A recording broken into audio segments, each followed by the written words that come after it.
How's it going, folks? Absolutely massive news out over the last 24 hours for the crypto markets today, but Bitcoin is down.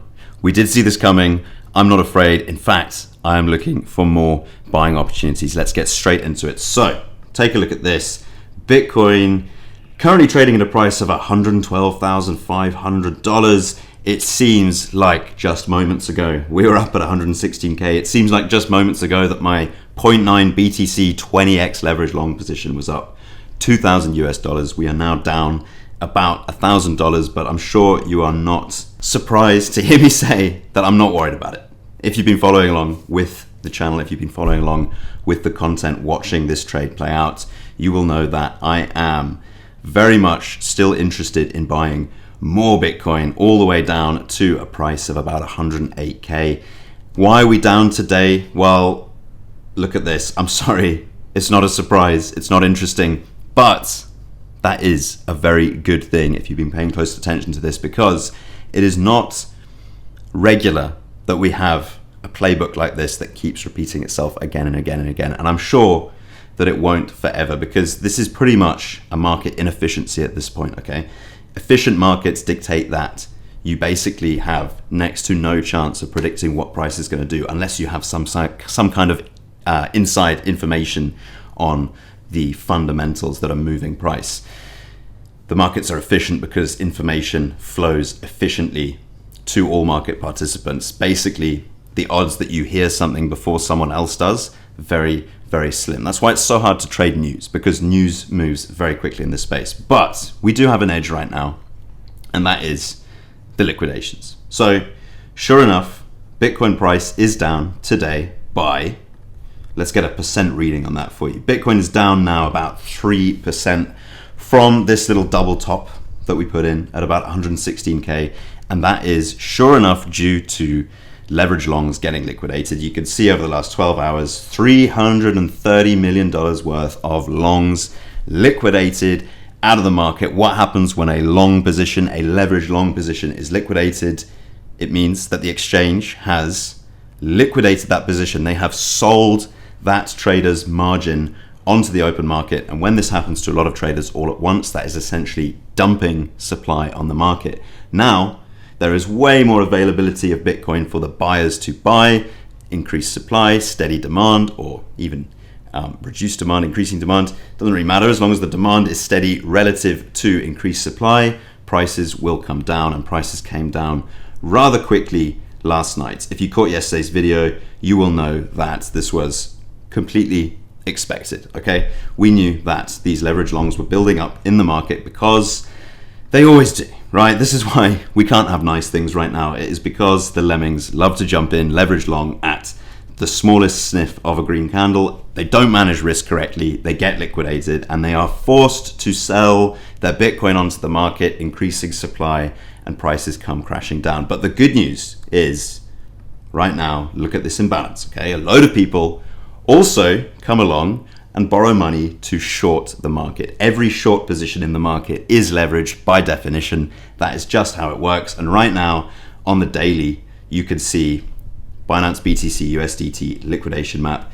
There is simply a lot more short liquidation risk in the market than there is long liquidation risk. And what this means is, for you and I, people trading the markets, people who want to be one step ahead, when we find liquidity, okay, when this sell-off reaches capitulation and we find buyers further down the chart, maybe a little bit further down, maybe a lot further down, but when we find those buyers and the price starts moving back up again, we are going to start liquidating those short positions. And when a short position is liquidated, they are forced to buy on the market, instigating the exact opposite of the effect that I just described, okay? A sudden increase in demand on the market and prices will shoot up. And of course, we know this is like the daily, okay? This is the micro sense, right? But if we zoom this out to the 30 days, we know that ever since that massive sell-off, that historic $19 billion sell-off, the amount of short leverage in the market has been increasing. So today, that is reading out at about $5.3 billion worth of short liquidation risk, up at the all-time highs. I'm more interested in the daily right? Looking at my leverage position here, and we can see that this is peaking out at about 115K. So not even the high of the last move, and that's worth another $350 million worth of forced buying on the market. That is forced cumulative short liquidation risk. Massive bullish news out today as well for the markets, because we have the New York Stock Exchange and NASDAQ listing Solana, Hedera, and Litecoin spot crypto ETFs for trading this week.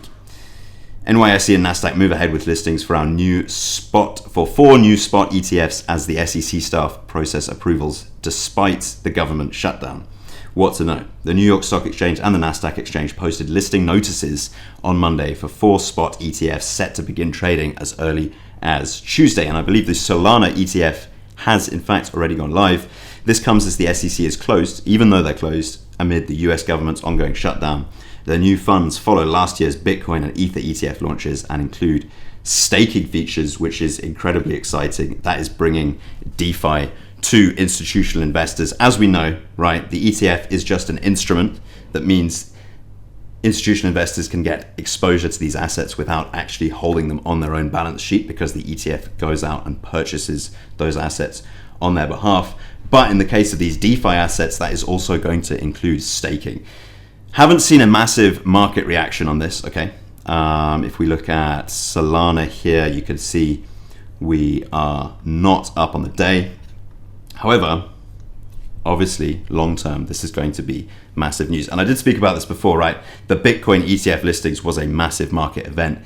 The ETH ETF listings were somewhat smaller than that. And I think as we continue to list more and more assets via ETF, the function of that in terms of market impact is going to get less and less, just because the market is accepting and pricing in that data. But nonetheless, we can't look at this as anything else than bullish for crypto as a whole, because it is basically institutional acceptance of these assets. Very exciting news, and this will pay off long term. But there you go. Right now, I wouldn't be surprised if we saw a further move down from here, okay? Although we've had over $300 million worth of long liquidations already, there is still long liquidation risk in the market, and I wouldn't be surprised if we came down to force some more of these longs out. But I am eyeing up liquidity further down the book. If we look at the fixed range volume profile here on the chart, you can see the point of control is coming in at about $108,000. That doesn't necessarily mean that is where this has to turn around, but for me, that would be an obvious place. Okay, there is clearly liquidity down there, and that would be an obvious place for a bounce. It could happen sooner than that, it could happen later than that, but I don't think we're out of the woods yet, but I also don't think that this big red candle is devastating for the market. Far from it. I think a lot of big buyers are going to be eyeing that up. We know that Michael Saylor made his last massive Bitcoin purchase of, let me just get that up here. So remind ourselves, $43 million worth, so that's 390 BTC, and that was at an average price of 111K. Okay, big serious buyers are interested in Bitcoin at these prices, and they're interested in Bitcoin at prices a little bit lower than that. So I am very happy staying in this long position, and I will indeed be looking to add to that if we see nice pricing, advantageous pricing to that position. But of course, please don't blindly follow what I'm doing. That is purely my opinion. I'm only sharing it with you for entertainment purposes. Nothing I say should be considered financial advice. Thank you so much for watching. Plenty more to come. Catch you in the next one. Bye.